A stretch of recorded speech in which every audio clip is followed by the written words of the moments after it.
Assalamualaikum warahmatullahi wabarakatuh.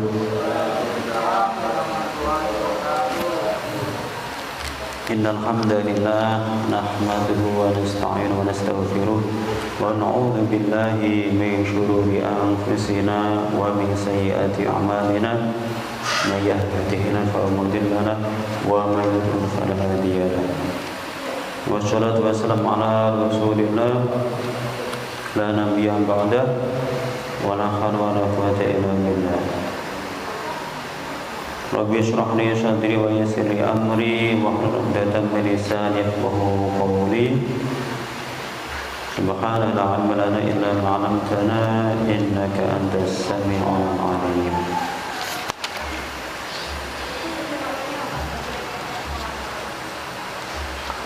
Para jamaah Masjid Al-Mubarak yang berbahagia, alhamdulillah pada malam ini kita bisa berjumpa kembali, bertatap muka kembali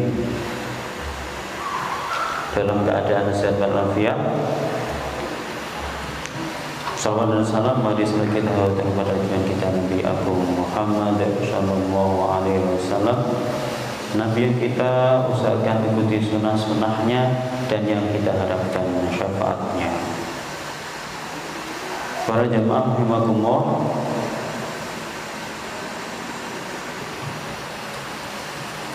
sebelumnya kita patut bersyukur karena masih diberi nikmat oleh Allah. Semoga apa yang kita lakukan pada malam ini, rutinan Sabtu malam ini, bisa memudahkan jalan kita ke surganya Allah sesuai dengan apa yang sudah pernah disampaikan oleh Nabi Muhammad. Man salaka thariqan yaltamisu bihi ilman sahalallahu lahu thariqan ilal jannah. Barang siapa yang mencari ilmu, maka Allah akan mempermudah jalannya menuju surganya Allah. Dan nikmat ini juga yang mari kita selalu kita syukuri.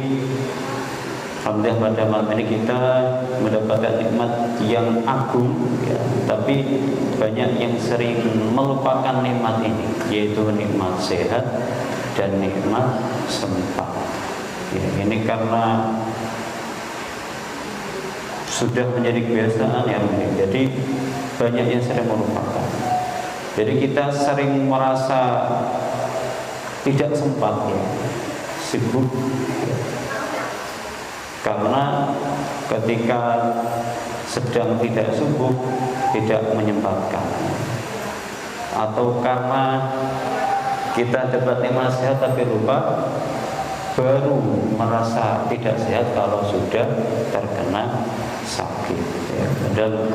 Padahal nikmat yang selalu kita terima, tapi sering kita melupakannya. Dan semoga juga apa yang kita lakukan pada malam ini sesuai dengan dahulunya para ulama, apa yang sudah disampaikan oleh para ulama yang pernah diutarakan oleh Imam Malik, bahwa mencari ilmu adalah tanda bahwa orang tersebut akan mendapatkan husnul khotimah.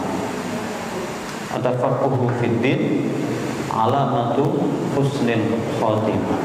Jadi mencari ilmu adalah tanda mendapatkan husnul khotimah. Jadi semoga kita semuanya nanti ketika diambil oleh Allah, kita kembali kepada Allah dalam keadaan husnul khotimah. Salah satu murid Imam Malik, cirinya itu, tadinya itu orang yang suka atau istiqomah dalam mencari ilmu. Para jemaah rahimakumullah, pada malam ini kita masih membahas bab yang sama, yaitu bab muraqabah. Ya, kita merasa selalu diawasi oleh Allah, selalu dekat dengan Allah.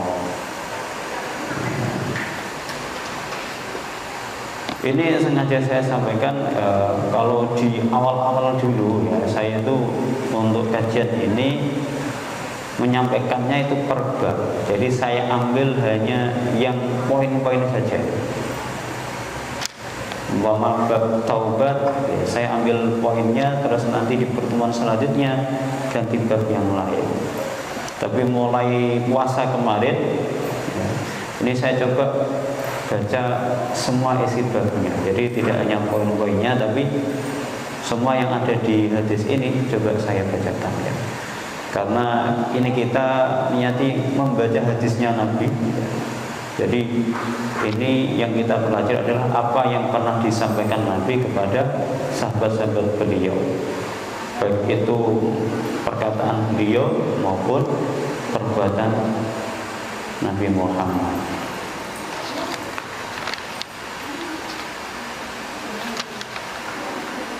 Pada malam ini kita akan bahas bab yang kedua, ya, hadis yang kedua. Asani, ya, hadis yang kedua.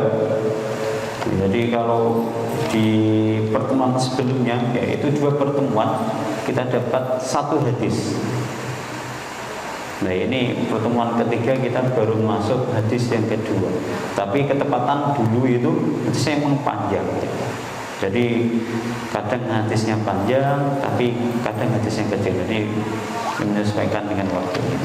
Asani hadis yang kedua, an Abi Dzarrin Jundub bin Junadah wa Abi Abdurrahman Mu'ad bin Jabal radhiyallahu anhuma. Ini hadis ini diriwayatkan oleh Abu Dzar dan juga Abi Abdurrahman Mu'ad bin Jabal radhiyallahu anhuma, semoga Allah meridhai beliau berdua. Rasulullah sallallahu alaihi wasallam, yang menceritakan dari Nabi Muhammad sallallahu alaihi wasallam. Ya, Nabi Muhammad berkata, ittaqillaha haitsuma kunta. Ini termasuk hadis-hadis yang populer. Insyaallah banyak dari kita yang sudah hafal hadis ini. Ittaqillaha haitsuma kunta wa atbi'il hasanata wa atbi'is sayyi'atal hasanata tamhuha wa khaliqin nasa bi khuluqin hasan. Nabi berkata, ittaqillaha, bertakwalah kamu kepada Allah, haitsuma kunta, dimanapun kamu berada, bagaimanapun keadaanmu. Jadi kita diperintah oleh Nabi untuk selalu bertakwa. Entah kita dalam keadaan ramai, entah itu ramainya di dalam masjid ataupun di luar, di lapangan, di jalanan, kita selalu diperintah untuk bertakwa. Atau kita dalam keadaan sendiri pun diperintah untuk bertakwa. Ataupun dalam keadaan kita sedang sakit, kita juga diperintah untuk bertakwa. Apalagi sehat, juga diperintah untuk bertakwa. Dari dalam semua keadaan, dimanapun tempatnya, kita diperintahkan untuk bertakwa kepada Allah. Kalau kita bisa memperhatikan ini, maka bagaimanapun keadaan kita, dimanapun kita berada, maka kita akan selalu terjaga dalam menjalankan perintah-perintah Allah dan juga menjauhi larangannya. Jadi tidak milih-milih. Umpama mau puasa, tapi puasanya kalau banyak temannya, kalau ada orang banyak. Tapi ketika di rumah gak ada yang melihat, gak puasa, gak apa-apa. Ya, itu berarti belum bisa mempraktikkan ini. Atau ngaji, ya, ikut kajian, tapi ngajinya kalau ada perintah, ya, bukan karena dirinya sendiri. Jadi ini belum bisa memperhatikan. Jadi ittaqillaha haitsuma kunta.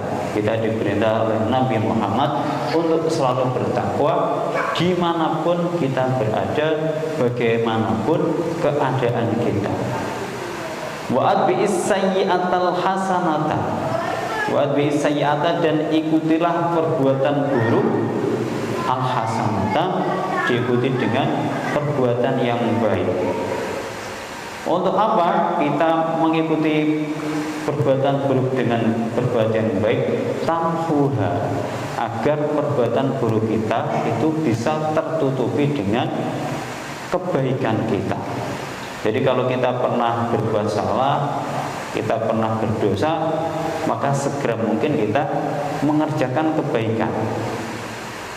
Kebaikan itu nggak harus sholat, nggak harus zakat, sedekah, banyak perbuatan baik. Bahkan senyum saja itu sebuah sedekah. Kita jalan ya, di rumah lama sedang jalan-jalan kok lihat ada batu, kita pinggirkan, itu juga ibadah. Ada kayu kok jatuh di tengah jalan, kita pinggirkan, itu juga ibadah. Kok mungkin bisa membahayakan orang lain, ya kita pinggirkan, itu adalah sebuah ibadah. Dan yang pasti harus kita ketahui bahwa jika kita melakukan satu kebaikan, maka Allah akan membalasnya dengan 10 kebaikan. Itu minimal. Ada yang sampai 100, ada yang sampai 700. Bahkan kalau Lailatul Qadar itu 1000 bulan itu. Tapi kalau kita melakukan keburukan, dosa, itu hanya dihitung 1. Jadi mestinya mudah ya. Jadi kalau kita melihat logika ini, mestinya kita bisa menghapus kesalahan kita, bisa menghapus dosa kita. Karena kebaikan akan dilipat gandakan menjadi 10 kebaikan. 1 kebaikan jadi 10 kebaikan. Tapi ini dosa yang kecil. Kalau dosa besar ya beda lagi. Ya, tapi jangan sampai kita melakukan dosa besar. Wa bi'sayatul hasanata tamhuha, jika pernah atau telah melakukan perbuatan buruk, maka segera kita ikuti dengan perbuatan yang baik ya, biar segera terhapus kesalahan kita, dosa-dosa kita. Wa khaliqin nasa bi khuluqin hasanin. Wa khaliqin nasa, dan pergaulah manusia, berakhlaklah kepada manusia, berarti kepada orang lain, bi khuluqin hasanin, dengan akhlak yang baik. Jadi kalau kita bergaul, bermasyarakat, berteman, bertetangga, maka usahakan kita dengan akhlak yang baik. Kita juga perlu paham ya, kalau akhlak dan adab itu berbeda. Kalau akhlak itu ada akhlak baik, ada akhlak buruk. Jadi ada akhlak yang hasanah dan ada akhlak yang madmumah ya, akhlak mahmudah dan akhlak madmumah. Tapi kalau adab itu pasti baik. Makanya kan ada tidak beradab, tidak punya adab, berarti kan tidak berkelakuan baik. Kalau adab pasti sudah baik. Tapi kalau akhlak, bisa akhlaknya baik, bisa juga akhlaknya buruk. Ini hadis yang kedua. Kita mendapatkan 3 pesan. Yang pertama, kita diberitahu untuk selalu bertakwa dimanapun kita berada, bagaimanapun kita keadaan kita. Yang kedua, kita diberitahu untuk mengikuti perbuatan buruk dengan perbuatan baik ya, karena kita manusia pasti punya kesalahan, pasti pernah berbuat dosa. Maka untuk menghapus dosa kita diperintah untuk segera melakukan perbuatan yang baik. Dan yang ketiga, kita diperintah oleh Nabi untuk bergaul, bermasyarakat dengan sesama dengan akhlak yang baik. As-salis, hadis yang ketiga, An Ibnu Abbas radhiyallahu anhuma, dari sahabat Abbas, semoga Allah meridhai beliau. Qala, ya, sahabat Abbas berkata, kuntu khalfan nabi. Ketika itu aku berada di belakang Nabi Muhammad sallallahu alaihi wasallam. Jadi suatu hari sahabat Abbas ini berada di belakangnya Nabi Muhammad. Yauman, pada suatu hari. Faqala, maka Nabi berkata, waktu itu sahabat Abbas menyaksikan Nabi itu sedang berbicara, sedang ngomong dengan sahabat yang lain. Ya gulam, wahai pemuda, ini a'limuka kalimatin. Sesungguhnya ini a'limuka, sesungguhnya aku akan mengajarimu kalimatin, beberapa kalimat. Gulam itu belum balik, masih mendekati balik ya. Tapi kalau belum pemuda lah, di bawahnya pemuda itu gulam. Di atasnya gulam itu ada rajulun. Kalau rajulun itu atau syabab itu pemuda. Kalau rajulun itu orang laki-laki. Tapi kalau gulam ini belum balik tapi mendekati balik. Waktu itu disaksikan oleh sahabat Abbas, Nabi Muhammad sedang mengajari pemuda kecil tadi. Ini wa'allimuka kalimatin, bahwa aku akan mengajarimu beberapa kalimat ya, beberapa bahasa. Yang pertama, Nabi berkata, ihfadillah, jagalah Allah. Yahfadka, maka Allah akan menjagamu. Ini dalam artian kita diperintah atau Nabi mengajarkan pemuda tadi untuk selalu berusaha menjalankan perintah-perintahnya Allah dan juga menjauhi larangannya Allah. Jika pemuda ini bisa mempraktikkan selalu menjalankan perintah dan menjalankan Allah, maka pemuda tersebut akan selalu dijaga oleh Allah. Yang kedua, ihfadillah, jagalah Allah, tajidhu, maka kamu akan menemui Allah tujahaka, di depan. Nggak usah di depanmu ini ya, selalu menjaga pemuda tadi. Karena Allah berbeda dengan makhluk, jadi bukan di depan itu, di depan kita bukan ya.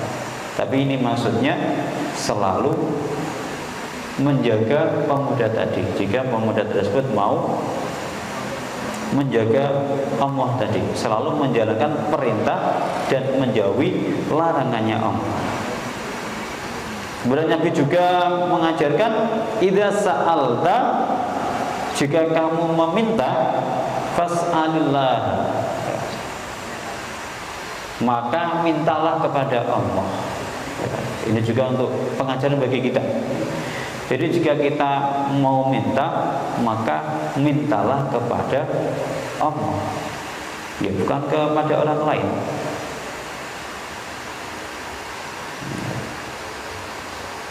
Jika ingin jodoh, maka harus minta kepada Allah ya, tapi harus ada usahanya juga.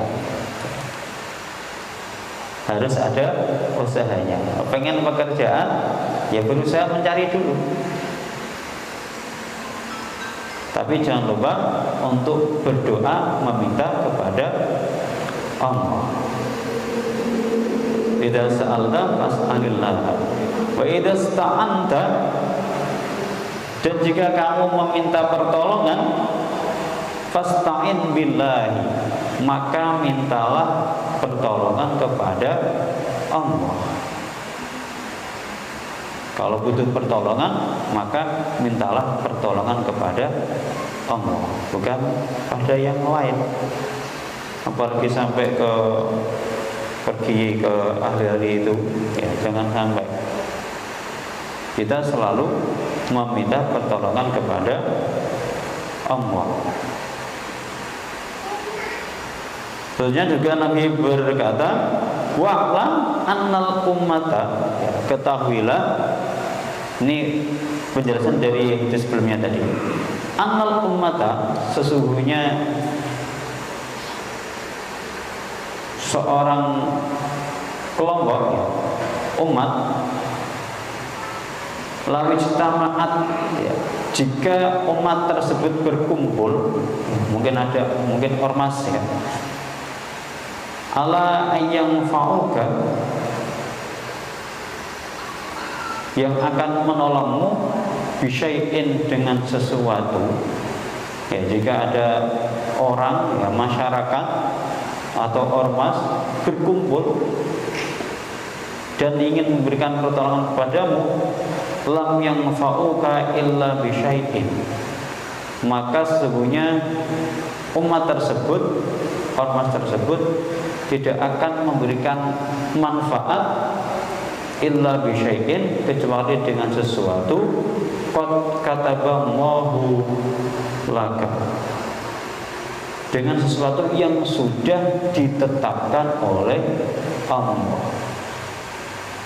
Jadi meskipun, ya, mama ada satu kelurahan, yaitu berkumpul, ya, pengen memberi pertolongan kepada satu orang, ya, meskipun jumlahnya banyak, maka pertolongannya pun itu tidak akan melebihi apa yang sudah ditetapkan oleh Allah. Jadi meskipun ditolong satu orang, dua orang, satu desa, maka hasilnya itu tidak akan melenceng dari apa yang sudah ditetapkan oleh Allah. Jadi tadi minta pertolongan kepada Allah. Meskipun kita hanya punya teman satu, itu sama saja. Punya teman satu atau punya teman banyak, jika teman kita itu mau menolong, maka pertolongannya itu tidak akan melenceng apa yang sudah ditetapkan oleh Allah. Satu ataupun banyak, itu pun sama. Kalau Allah berkehendak dapat pertolongan, ya berarti meskipun hanya satu orang juga akan selamat. Ya, sekarang kan banyak itu ya kejadian ormas-ormas perguruan itu, ya sampai tawuran di mana-mana itu, ya punya cekengan banyak itu, ya, itu tidak akan pengaruh, tidak akan mempengaruhi dengan apa yang sudah ditetapkan oleh Allah. Jadi meskipun kita tidak punya teman, ya, punya teman sedikit, itu pun bisa menolong kita jika Allah menghendaki kita dapat pertolongan dari teman kita yang sedikit. Umpama ada orang punya teman banyak, ya seperti ormas tadi itu, meskipun sampai ribuan, maka pertolongannya pun sama, ya, tidak akan melebihi apa yang sudah ditetapkan oleh Allah. Sebaliknya, wa in istama'u, dan jika umat tersebut berkumpul ala ayyadruka, yang akan memberi kejahatan, ya, menyakitimu, bisyai'in, dengan sesuatu, lam yadruka, maka ormas tadi, umat tadi tidak akan bisa menyakitimu illa bisya'in, kecuali dengan sesuatu qad kataballahu 'alaika, yang sudah ditetapkan oleh Allah kepadamu. Sama juga, umpama kita kok punya musuh banyak, dikepung oleh musuh banyak, umpama kita dapat musibah ya, sampai kita terluka, meskipun orangnya banyak itu, maka tidak akan melebihi apa yang sudah ditetapkan oleh Allah. Ataupun kita umpama ada orang kok berkelahi duel 1 lawan 1 ya, maka sakit yang diperoleh tadi itu juga tidak akan melebihi apa yang ditetapkan oleh Allah. Sama juga ada orang yang dikeroyok ya, 1/10 umpamanya, itu juga sama. Jadi sakitnya itu tidak akan melebihi apa yang sudah ditetapkan oleh Allah. Ya, kita mungkin bisa mengingat sejarah apa yang dialami oleh sahabat Ali bin Abi Thalib ya, ketika beliau dengan beraninya, padahal masih usia anak-anak, menggantikan posisi Rasulullah ya, ketika Nabi akan berhijrah ke Madinah, diperintah Allah untuk berhijrah ke Madinah, rumahnya dikepung oleh ahli-ahli pembunuh dari kafir Quraisy. Tapi kemudian Nabi memerintah sahabat Ali untuk menggantikannya di tempat tidur. Sudah terkepung rumahnya, tidak ada celah, tapi dengan izin Allah Nabi bisa keluar dengan selamat. Nah, ini sahabat Ali yang tertinggal tadi, sendirian ya, semuanya yang di luar bawa senjata, ya akhirnya bisa masuk. Ketika akan dihunus pedangnya, ternyata tidak langsung ditusukkan, tidak, ternyata jagoan-jagoan kafir tadi tidak langsung menusuk siapa yang di atas dipan itu, siapa yang tidur itu, tidak, tapi ternyata dibuka dulu. Dan ketika dibuka, ternyata yang berada di tempat tidur itu adalah sahabat Ali, bukan Nabi Muhammad. Nah, itu kehendaknya Allah. Mestinya kan kalau orang sudah mengepungkan ya masuk ya mungkin langsung ditusukkan. Tapi ini dengan kehendak Allah ternyata tidak seperti itu. Allah berkehendak kafir Quraisy tadi itu ternyata pengen melihat dulu siapa yang di dalam selimut tersebut. Ketika dibuka ternyata sahabat Ali. Mengetahui sahabat Ali ya, para kafir Quraisy keluar semuanya. Sasarannya bukan sahabat Ali, tapi sasarannya adalah Rasulullah. Segera menyusul, segera mengejar Rasulullah. Ya, itu kehendaknya Allah. Jadi meskipun dikepung banyak orang, banyak musuh, ataupun berkelahi dengan berperang dengan musuh satu, maka madorotnya itu tidak akan melebihi apa yang sudah ditetapkan oleh Allah. Rufi'atil aqlam, karena pena sudah diangkat, wajaffatis suhuf, dan catatan-catatan sudah ditutup. Jadi semuanya sudah ditetapkan Allah dulu pada zaman azal. Ya, bagaimana rezeki kita, bagaimana mati kita, siapa pasangan kita, itu semua sudah ditetapkan oleh Allah. Jadi umpama ada orang mau menolong kita, meskipun satu atau banyak, maka pertolongannya tidak akan melebihi. Kalau banyak, pertolongannya banyak, tidak akan melebihi apa yang sudah ditetapkan oleh Allah. Seorang mau menyakiti juga sama.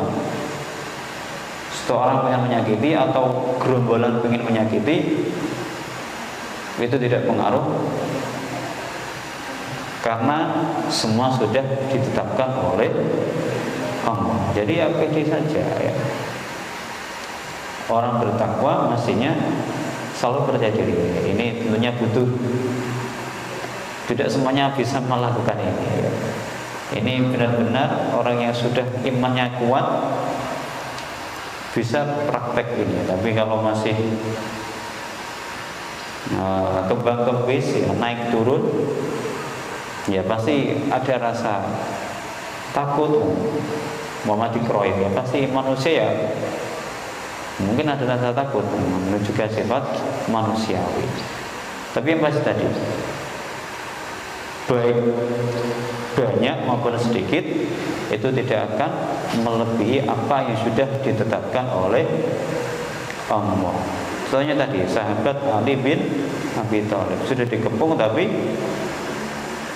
dengan izin Allah beliau masih selamat. Rawahu Tirmidzi, ini hadis diriwayatkan oleh Imam Tirmidzi. Wa qala haditsun hasanun sahih. Dan Imam Tirmidzi berkata bahwa hadis adalah hadis yang hasanun sahih. Wa fi riwayatin wari Tirmidzi, ya, tapi masih seperti hadis ini yang diriwayatkan oleh selain Imam Tirmidzi, redaksinya berbeda. Kalau imam yang lain redaksinya ihfazillah tajidhu amama. Kalau tadi kan ihfazillah tajidhu tujahaka. Tapi selain Imam Tirmidzi, ihfazillah tajidhu amam. Jadi Imam Nawawi ini kan beliau mengumpulkan hadis. Jadi tidak hanya dari satu ahli hadis, tapi beliau mengumpulkan dari banyak imam-imam ahli hadis. Jika ada yang berbeda seperti ini, maka beliau juga menyampaikan perbedaannya. Kalau selain tadi ihfazillah tajidu amam, jagalah Allah, maka engkau akan menjumpainya di depan. Ta'aruf illallah, ketahuilah Allah firrakhai ya'rifka fi syiddati. Maksudnya juga sama ya, selalu menjalankan perintah-perintah Allah firrakhai, dalam keadaan susah, dalam keadaan gembira, ya'rifka fi syiddati, maka Allah akan menolong orang tersebut dalam keadaan susah.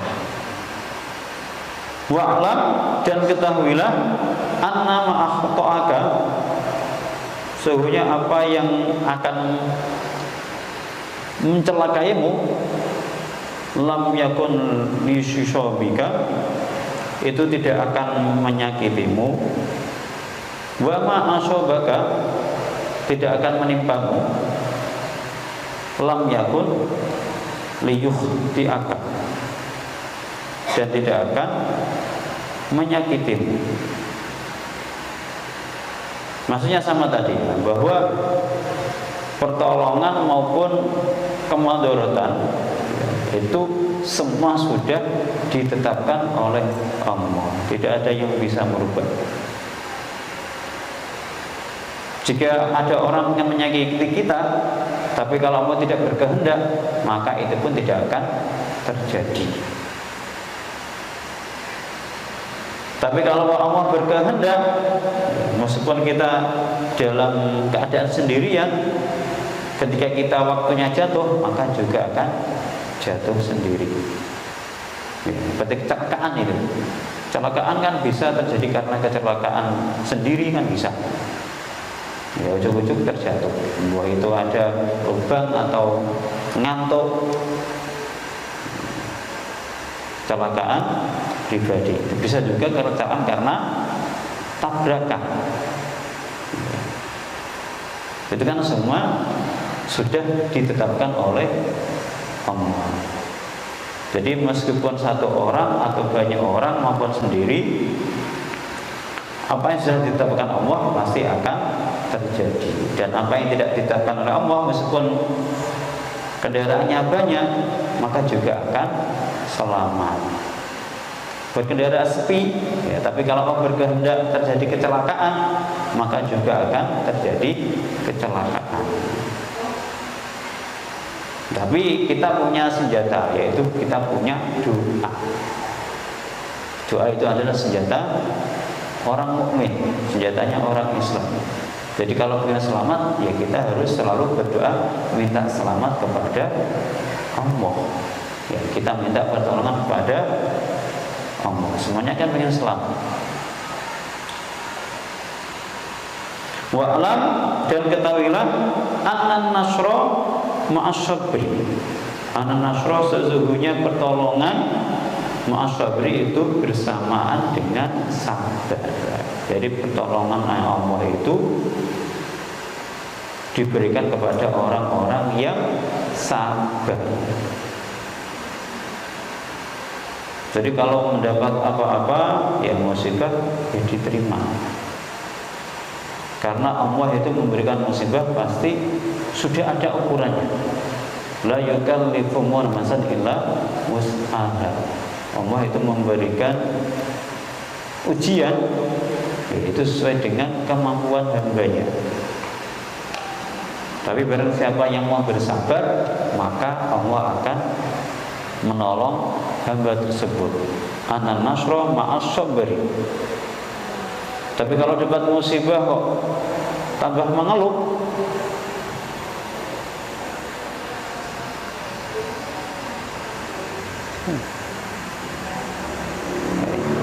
dapat musibah kok mengeluh, ya maka ya pertolongan Allah akan menjauh dari orang tersebut.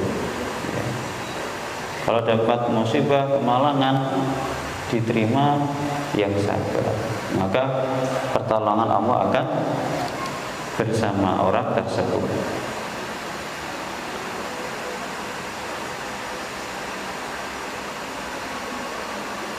Wa annal faraja, dan sesungguhnya keberuntungan ma'al karbi itu bersama dengan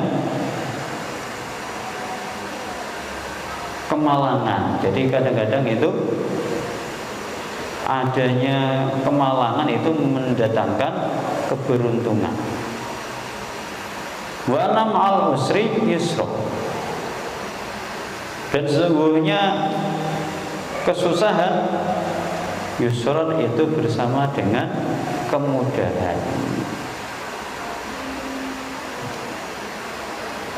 Jadi jika ada kesulitan, pasti ada kemudahan. Ya, ini sudah ada di Al-Quran, juga ada di dalam hadis Nabi juga ada. Inna ma'al usri yusra, fa inna ma'al usri yusra, di dalam Al-Quran. Jadi dalam kesusahan pasti ada kebaikan, jadi ada kemudahan. Di hadis juga dikatakan wa anna ma'al usri yusra, sesungguhnya dalam kesukaran pasti ada kemudahan. Makanya tadi kita selalu berdoa kepada Allah, zikir kepada Allah, agar kita selamat, agar kita selalu mendapat pertolongan, mendapat perlindungan dari Allah Subhanahu wa ta'ala. Ya, caranya tadi dengan selalu menjalankan perintah-perintahnya Allah dan menjauhi larangan-larangannya Allah. Kita selalu merasa diawasi oleh Allah. Kalau kita merasa selalu diawasi, maka kita akan selalu mengerjakan perintah-perintahnya Allah dan juga menjauhi larangan-larangannya Allah. Jadi maksudnya ke situ, muraqabah. Kita selalu merasa diawasi oleh Allah. Kita selalu merasa dekat dengan Allah. Ya, apapun yang terjadi, entah itu dalam keadaan baik maupun dalam keadaan yang buruk. Karena pasti manusia kadang dapat ujian, tapi Allah memberikan ujian juga sesuai dengan kemampuan hambanya. Tapi barang siapa yang bersabar, maka Allah akan memberikan pertolongan. Wa inna ma'al usri yusra. Dan di dalam sebuah kesukaran, kesulitan pasti akan ada kemudahan. Ar-Rabi'u, hadis yang keempat, An Anasin radhiyallahu anhu, dari sahabat Anas, semoga Allah meridhai beliau, qala, Nabi Muhammad SAW berkata, innakum lata'maluna, innakum sesungguhnya kalian semua, lata'maluna itu pasti akan melakukan semuanya, a'malah, melakukan perbuatan, hiya, perbuatan tersebut adaku, itu ringan, lebih ringan, fi a'yunikum, menurut pandanganmu sekalian, menurut pandanganmu semuanya,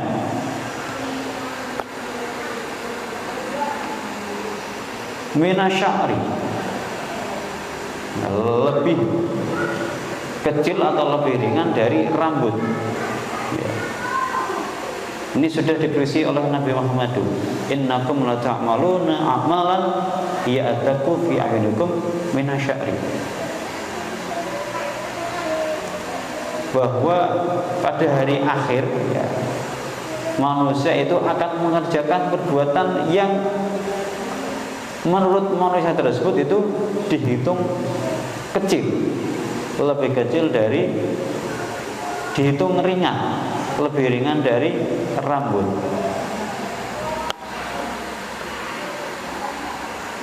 Kama na'adduha ala ahdi Rasulillah sallallahu alaihi wasallam. Tapi ya, tapi perbuatan yang dianggap ringan tadi itu sesungguhnya besar menurut Allah. Minal mubiqati, melakukan kesalahan. Jadi di akhir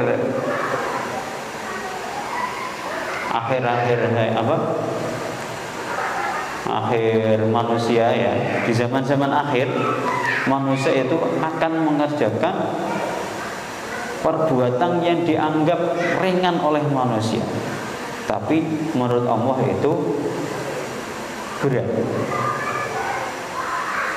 Ya sekarang kan banyak ya, seperti di zamannya Nabi Muhammad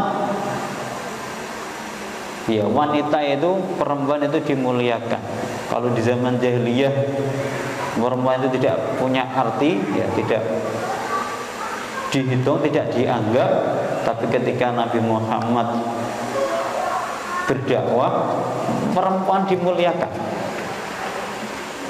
Tapi pada zaman sekarang bisa kita lihat ya, banyak-banyak perempuan itu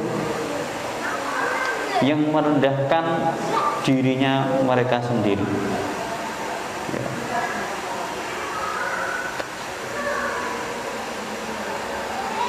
Rawahul Bukhari, yang diriwayatkan oleh Imam Bukhari. Al-khamisu, hadis yang kelima, an Nabi Hurairah radhiyallahu anhu, dari sahabat Abu Hurairah radhiyallahu anhu, anin Nabi sallallahu alaihi wasallam,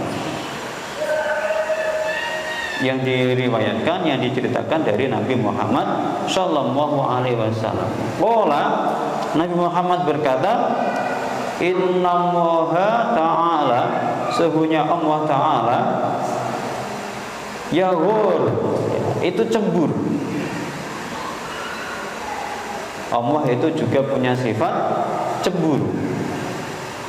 Wa ghairatullahi ta'ala, dan sesungguhnya cemburunya Allah Ta'ala itu jika ada ayat yal mar'u, jika ada seseorang, ayatnya jika seseorang itu melakukan al-mar'u, seseorang ya, jika ada seseorang ma harramallahu, apa yang diharamkan oleh Allah alaihi, kepada orang tersebut. Jadi Allah sangat cemburu sekali jika ada manusia yang melakukan hal yang dilarang oleh Allah. Ya, maunya Allah mestinya manusia tadi menjalankan perintah-perintah Allah dan menjauhi larangan Allah. Jika ada manusia sampai melakukan apa yang dilarang oleh Allah, Allah juga cemburu. Ya, tentunya cemburunya Allah berbeda dengan kita. Wong kita saja kan seperti itu. Kalau kita punya orang yang kita suka, tapi ternyata dia mengerjakan apa yang tidak kita suka. Ya, mau punya pasangan ya, tapi ternyata pasangannya lebih berhenti pada yang lain. Itu kan pasti cemburu kita. Ya, Allah juga seperti itu. Allah itu cemburu jika ada manusia mengerjakan apa yang dilarang oleh Allah kepada orang tersebut. Itu untuk hari ini. Hadis-hadis yang kita baca semoga bermanfaat bagi kita semuanya, bisa kita aplikasikan dalam kehidupan kita sehari-hari. Dan mari kita akhiri masih dengan bacaan Qaf Masjid bersama-sama. Alhamdulillahirabbil alamin, subhanakallahumma wa bihamdika asyhadu an la ilaha illa anta astaghfiruka wa atubu ilaik. Akhirul kalam wal muwaffiq. Wassalamualaikum warahmatullahi wabarakatuh.